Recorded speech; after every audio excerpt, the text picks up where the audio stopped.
Les activités ont repris ce lundi 19 juin 2017 dans les palais de justice du Burkina, sauf à Manga. Cela fait suite à la suspension du mouvement de grève des syndicats du secteur de la justice. Le chef de l'État, Roch-Marc Christian Kabore, s'est entretenu avec les organisations de la société civile vendredi dernier. Une rencontre au cours de laquelle le chef de l'État a rappelé les OSC, les lignes rouges à ne pas franchir. En fin d'édition, nous parlerons de sport et notamment de la 26e journée du Faso Foot de D1 jouée le week-end dernier et de la 5e édition de la nuit du football africain et ses pléiades d'ancienne gloire à Ouagadougou. Mesdames et messieurs, voilà pour le sommet du journal de ce lundi 19 juin 2017 sur la radio B24. Bonjour et merci de nous suivre. Les activités ont repris ce lundi dans les palais de justice du Burkina. Les syndicats du secteur de la justice qui avaient entamé une grève le 12 juin 2017 ont décidé de suspendre leur mouvement de grève sauf au palais de justice de Manga, d'où est partie la grogne. Les syndicats, dans une déclaration, ont invité leurs camarades à reprendre le service ce lundi 19 juin 2017 et à assumer avec toute la convenance et le dévouement nécessaire leurs tâches respectives. Auparavant, le chef de l'État, Roch-Marc Christian Kabore, à l'occasion d'une cérémonie à Manga le 17 juin dernier, avait condamné les violences qui ont émaillé le palais de justice de Manga. Cependant, la décision des syndicats de la justice d'aller en grève sans préavis n'a pas été du goût du président du Faso. En tant que garant de l'indépendance de la justice, je demande également aux juges qu'ils sachent qu'eux aussi ne sont pas au-dessus de la loi, avait déclaré le chef de l'État. Le président du Faso, Roch-Marc Christian Kabore, a échangé le 16 juin dernier à Ouagadougou avec les organisations de la société civile. Ce face-à-face s'inscrit dans le cadre de la deuxième session du cadre de concertation entre l'État et les OSC, ce qui a permis aux 9 composantes des OSC présentes à la rencontre avec l'État d'égrener un chapelet de préoccupation à l'endroit du chef de l'État.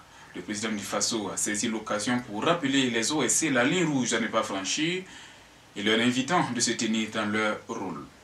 Hors de chez nous, au Mali, une attaque terroriste a fait hier dimanche en fin d'après-midi 7 morts dont 5 assaillants, 4 blessés et une trentaine d'otages libérés. Des hommes armés ont pris d'assaut le campement Kangaba, situé dans la banlieue de Bamako, un site notamment prisé des touristes occidentaux. Les forces maliennes ont donné l'assaut vers 19h heure locale. Dans l'après-midi, 2 petits groupes de terroristes se sont attaqués à ce lieu très prisé des expatriés et des occidentaux. Selon des témoins, les assaillants seraient arrivés en voiture et à moto par 2 endroits distincts. Selon plusieurs témoignages concordants, c'est un militaire occidental qui se trouvait en permission au campement qui aurait ouvert le feu, le premier sur les assaillants, les forçant à se retrancher. Sport football, à la faveur de la 5e édition de la nuit du football africain tenue le week-end dernier, le comité d'organisation a initié un match de gala entre les anciennes gloires africaines et celles du Burkina Faso.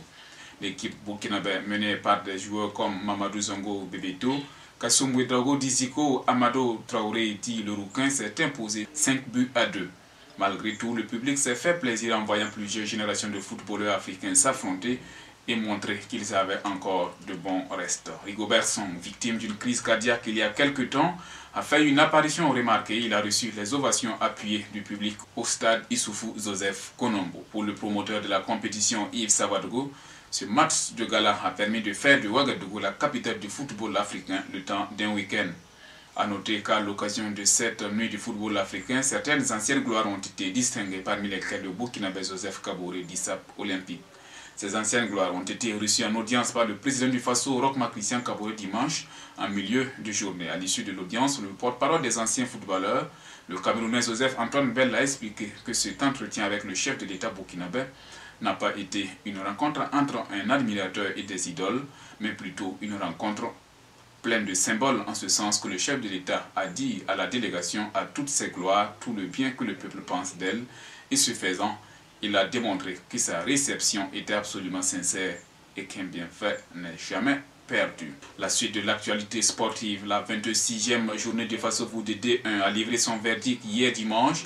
La bonne opération est venue de l'étoile filante de Ouagadougou, victorieux du Bloumpoku Sport de Koudougou par 2-0. L'EFO n'est plus qu'à 4 longueurs du leader, le RCK, qui lui a été contraint au partage des points, 1 but partout contre le Santos FC. Le titre s'éloigne pour l'US Forces Armées qui a été battu par la GF de Bobo-Dioulasso 3-1.